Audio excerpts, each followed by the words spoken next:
Na entrevista do dia com Maria Lídia Flandoli, a análise das perspectivas da nova fase da vida política brasileira. E quem analisa é o cientista político Rubens Figueiredo, diretor do CEPAC Pesquisa e Comunicação. Obrigada por estar conosco nesse dia que é o início de uma nova era na vida política do país. Vamos começar com o discurso do presidente interino Michel Temer, em que ele falou da pacificação nacional. Ele pretende um governo de união para um governo de salvação nacional e conclamou o apoio tanto dos políticos, do Congresso, como da própria população. Temer tem uma popularidade muito baixa, segundo as últimas pesquisas de opinião. Ele tem chance de conseguir objetivos tão audaciosos e pretensiosos como esse? Tem a obrigação de tentar, né, Maria Lídia? O Temer fez o discurso que a nação esperava que ele fizesse. Fez um discurso calcado num extremo bom senso. A questão da pacificação é fundamental para que o país comece a andar. E ele tem que, fundamentalmente, melhorar o ambiente de negócios, quer dizer, para que a economia ande, e melhorar o ambiente de negociação política. E a montagem do seu ministério, contemplando vários partidos que serão aliados, mostra que ele vai olhar para a economia com um olho e para a política com outro. Agora, na fala de despedida, nas duas falas, a presidente Dilma deixou claro que ela, o PT, os movimentos sociais vão lutar até o fim, que não reconhecem a legitimidade do governo Temer e que não aceitam o impeachment, onde ela se considera vítima de um golpe que traz uma ruptura democrática. Está nas mãos de Michel Temer evitar a agitação social prometida pelos próprios movimentos sociais, inclusive aqui no Jornal da Gazeta, que é uma espécie de resistência, é a maneira como eles colocam essa reação? Olha, se o discurso do Temer foi um discurso de estadista, a presidenta afastada, ela não teve a mesma, não entendeu o momento histórico que ela estava vivendo.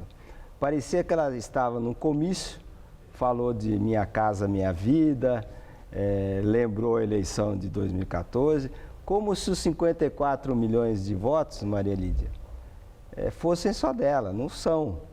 Até porque ela teve o tempo do PMDB que contribuiu muito para que ela fizesse, entre outras coisas, aquela propaganda que se o Banco Central fosse independente, a comida sumiria da mesa dos brasileiros. Então, do PT, o que a gente tem que esperar é que eles vão dificultar o quanto puderem, tanto no Congresso Nacional como nas ruas. Bom, e Dilma?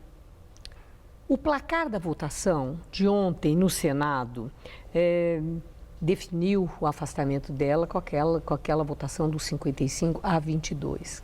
O que isso significa em relação à última sessão, que vai ser a conclusiva desse processo de impeachment?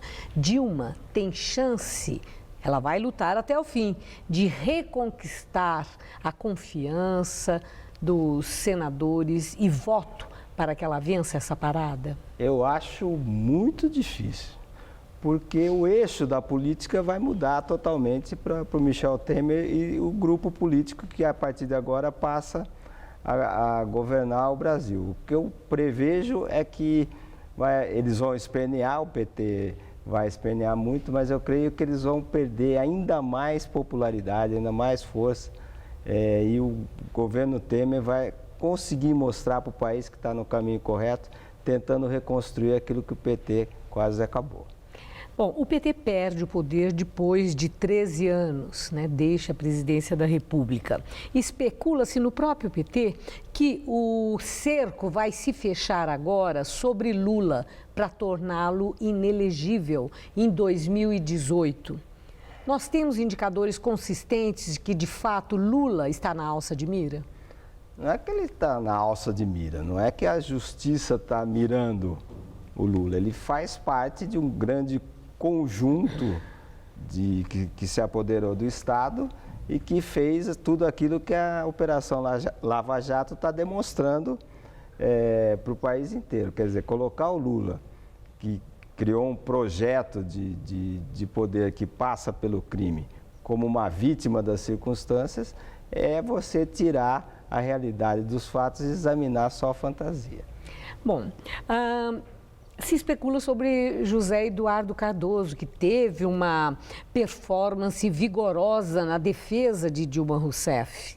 Para muita gente, ele já está em campanha para a presidência da República em 2018, como uma alternativa na eventualidade de Lula, por qualquer razão, não sair candidato. O senhor enxerga isso como plausível?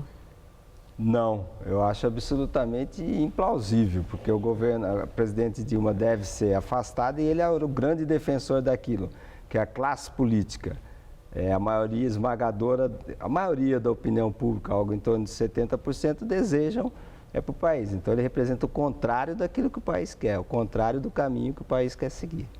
Bom, o processo de impeachment aproximou o PT da militância, aproximou o PT dos movimentos sociais, um distanciamento que havia acontecido e era muito criticado por várias lideranças históricas do próprio partido. PT e o Lula têm tempo até 2018 para o resgate de uma imagem muito desgastada por tudo que vem acontecendo, desde o mensalão, depois o chamado petrolão, agora o impeachment de Dilma, o desemprego, que é algo muito fácil de ser percebido pela própria população. O PT conseguiu resgatar a força que já teve como um partido mobilizador e disciplinado nessa mobilização, para sensibilizar a população de novo? Não, acho que o PT é o contrário. Eu acho não, as pesquisas mostram que o PT, que chegou a ter cerca de 37% de preferência no Brasil, que é um índice americano de preferência partidária, hoje tem 7, 8. Então o PT perdeu e perdeu muito. O PT se aproximou da ala mais radical do partido, que coloca fogo em pneu para fechar a avenida que serve aeroporto, e com isso não vai conquistar nada, só vai perder mais pontos na opinião pública. A última questão, os erros e mesmo os crimes cometidos por lideranças petistas, que são alvo da justiça, vários já estão na cadeia, estão presos, são muito alardeados pela oposição, pelos adversários políticos do PT. No PT, a defesa é que eles se tornaram um alvo da justiça, um alvo preferencial da elite do país para exatamente tirá-lo do poder. Dá para afirmar que o PT deixou nesses 13 anos um legado positivo, não obstante todo esse outro lado negativo que tem sido tão alardeado? Olha, o governo Lula teve momentos nos quais a população melhorou de vida, as pessoas compraram, o crédito se expandiu. Isso foi um avanço inegável, as pessoas melhoraram de vida. Agora pioraram de novo, mas melhoraram de vida. E você voltar a ser pobre é pior do que você ser pobre. Então, essa decepção, essa frustração de parcela ponderável da população brasileira que acreditou no que Dilma disse e depois viu ela fazendo o contrário, eu acho que isso vai ficar muito marcado na vida das pessoas. Eu agradeço muito sua participação. Uma boa noite. Boa noite. Estela.